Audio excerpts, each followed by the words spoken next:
खान साहब ने, इमरान खान ने आज एक पैगाम दे के भेजा है और ये हमारी जिम्मेवारी बन गई है कि उनका पैगाम आप तक पहुंचाएं। और उन्होंने ये कहा है कि अगस्त 2022 में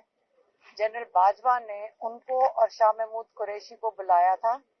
और उन्होंने ये कहा था कि आप जो एहतजाज कर रहे हैं रिजीम चेंज का, जो उनकी हुकूमत गिराई गई उसके ऊपर जो एहतजाज है, अगर इसको बंद कर दें। उन्होंने जो उनको ऑफर दिया,